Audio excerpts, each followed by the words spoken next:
Hey guys, how's it going? Hope you're having a good one.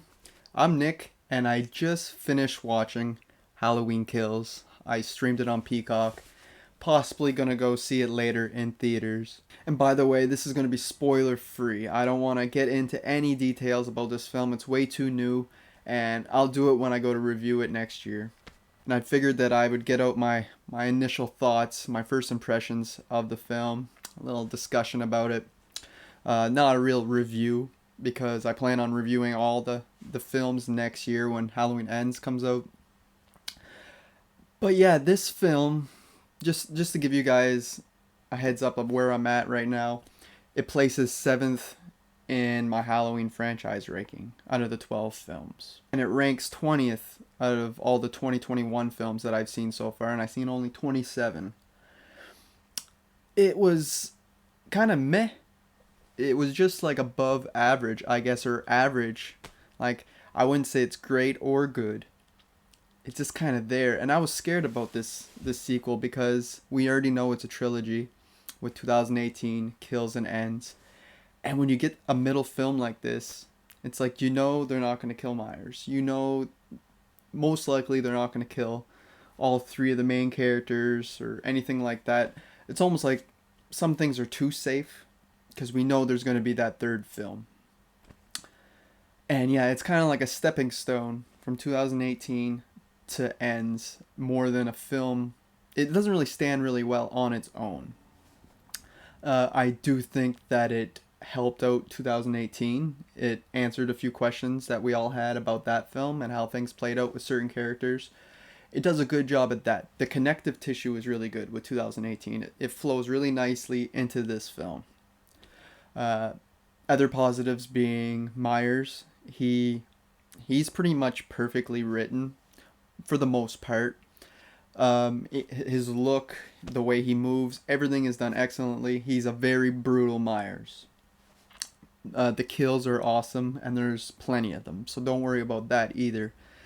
That that was nice, but the thing is, we sacrifice tension and atmosphere and mood for a more, I don't know, like quicker pace film with a bunch of kills without much substance there, if that makes any sense.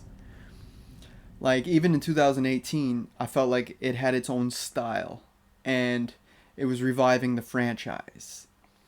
And especially in the third act with at Laurie's house, there was a lot of scenes with tension and that. And I feel like we barely get any of that in this film. The characters, guys, I felt like the main three, the grandmother, mother, and daughter, you know, Karen, Laurie, and the Allison. My mind was almost blanking there. The three of them, I feel like, really take a back seat in this film where I was hoping that they'd be front and center. And it's unfortunate. They focus way more on characters they bring back from the 1978 classic. They focus way more on them and the townspeople as a whole. And I don't know if that was the right decision. I felt like they should stay side characters, and our main focus should have been on the on our main three, but it just doesn't really happen that way. Although they do get some screen time, especially near the end, I don't think it was enough. I think Allison was a fairly good character when we do get her, underutilized though. Karen as well, she was okay. It's Laurie that I have a huge problem with.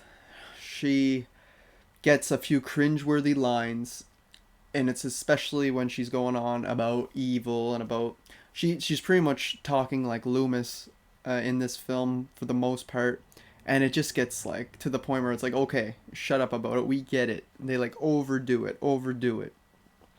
And yeah, I really didn't like Laurie's character in this. I was lukewarm on her in the 2018 film.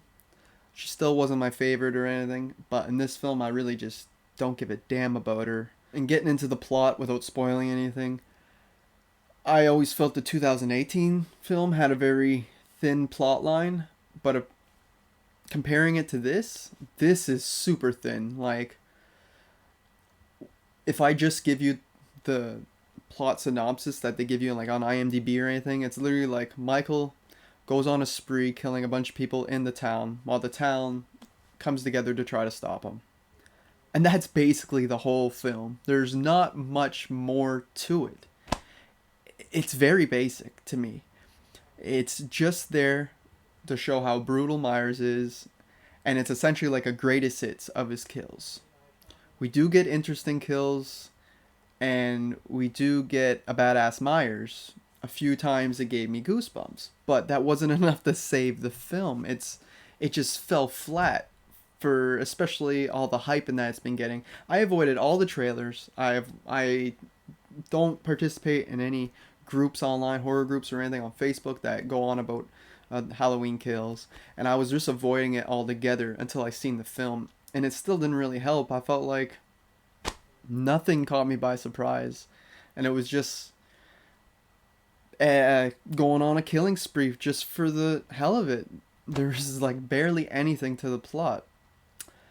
And like I said, I just didn't like how they underutilized a lot of the main characters, and it was just like, I just didn't. I was kind of disappointed when I finished this film. I'm not gonna lie, but it wasn't the worst Halloween film. It's just kind of there, and that's what I was worried about. I was worried that this was just going to be a stepping stone in between 2018 and Ends, and that basically is exactly what it is. The score to this film is pretty good. I mean, most of the scores to the Halloween films are good. Not as good as 2018 in my opinion, but they do change it up a bit, and it's still good. It doesn't save the film, but the score is all right. The only other thing I'll talk about is the final act, and again, without going into spoilers, not a fan of it. It's just like, it's not just the final act, it's the whole movie. Characters make the dumbest decisions, like way worse than normal. Like, we don't get a teleporting Myers going around or anything, so he's not that hard to get away with, I mean. But yet people will still run 20 feet and stop and hide, and it's like, why? Just keep going.